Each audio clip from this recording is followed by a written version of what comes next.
파평 윤씨는 경기도 파주시 파평면을 본관으로 하는 대한민국의 성씨이다.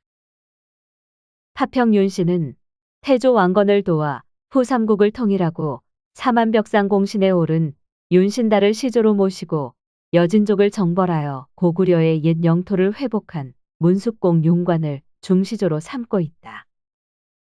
파주라는 명칭도 파평 윤씨 가문의 영향으로 생긴 명칭이다. 조선시대에는 청주 한씨 다음으로 여흥민 씨와 함께 왕후를 가장 많이 배출한 가문이다.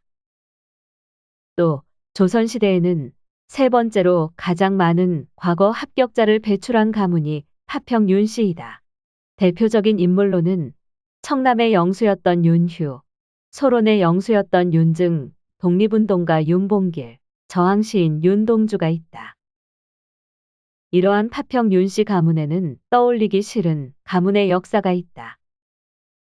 바로 윤원형과 정난정 부부의 역사이다.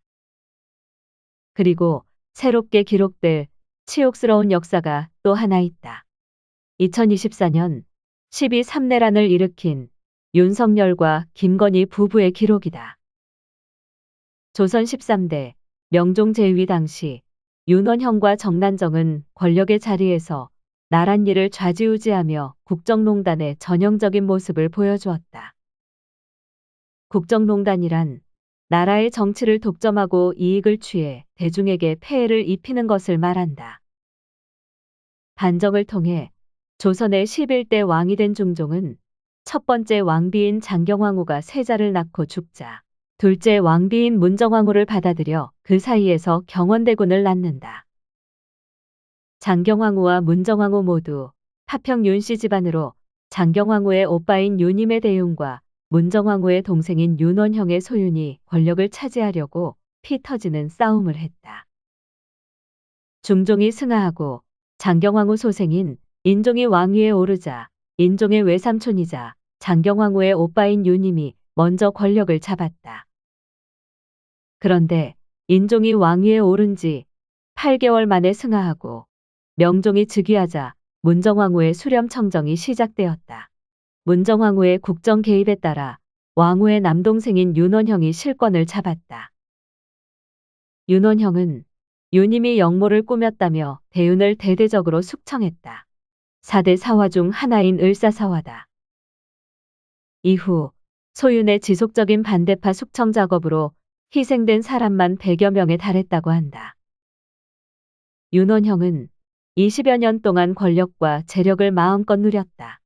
윤원형은 이조 판서와 우의정을 거쳐 영의정에 올랐으며 그가 휘두른 권력은 임금을 능가할 정도였다. 윤원형이 이 직을 여러 번 하면서 벼슬을 팔고 뇌물을 받기를 마치 시장의 장사꾼같이 하였다. 윤원형과 정난정의 권세는 하늘을 찌를 지경이었다.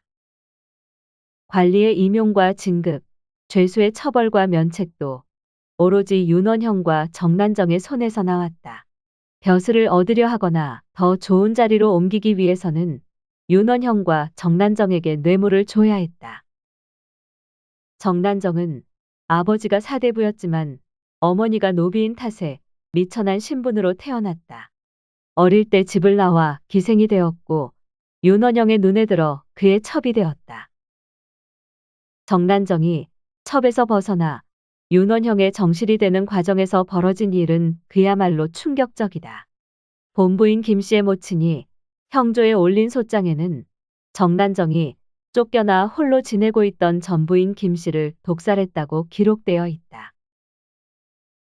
김씨가 매우 굶주려서 정난정에게 먹을 것을 구하자 정난정이 음식 속에 독약을 집어넣고 몰래 구술을 시켜 김씨에게 올리게 하여 김씨가 먹고 즉시 죽었습니다. 온 집안이 모두 그 원통함을 알고 있었으나 대단한 위세를 두려워하여 감히 소장을 올리지 못하였습니다. 윤원형의 애첩으로 시작해서 나중에 정경부인까지 오른 정난정의 탐욕은 대단했다.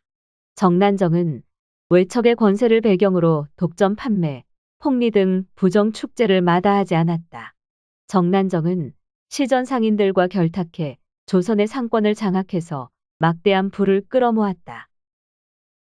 60억대 자산가인 김건희가 명품 가방을 뇌물로 받고 도이치모터스 주가를 조작하며 양평 고속도로의 종점을 변경하여 특혜를 얻으려고 획책한 것은 500여 년 전 정난정의 행위와 너무도 닮았다.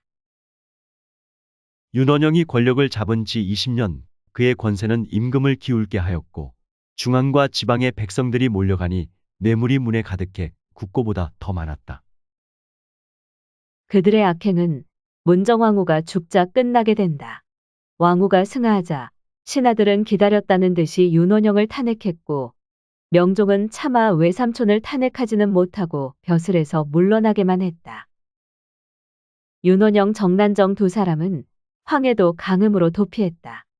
그러던 중 정난정이 윤원형의 전부인 김씨를 독살했다는 것이 밝혀져서 사사될 운명에 처하자 정난정은 음독자살하고 말았다. 윤석열, 김건희 부부 못지않게 금실이 좋았던 윤원형도 정난정을 따라서 독약을 마시고 자살한다. 그렇게 해서 소윤의 시대가 끝났다. 윤석열은 정권 유지와 자기 아내를 보호하기 위해 비상계엄이라는 극단적인 선택을 시도했다.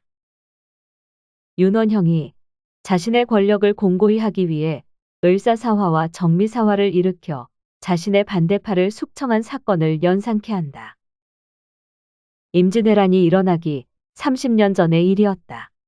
조선 초기 세종부터 성종에 이르기까지 건실하게 국력을 유지하던 조선은 외척의 발호로 인한 부정부패와 학정으로 한순간에 모든 것을 상실하고 말았다.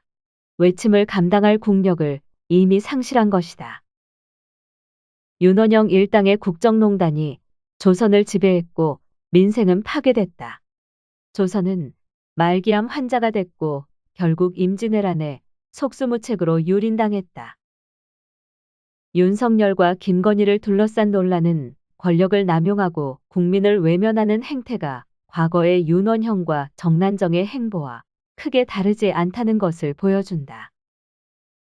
역사는 윤핵관이란 말을 소윤과 마찬가지로 교과서에 수록할 것이고 간신의 전형으로 평가할 것이다.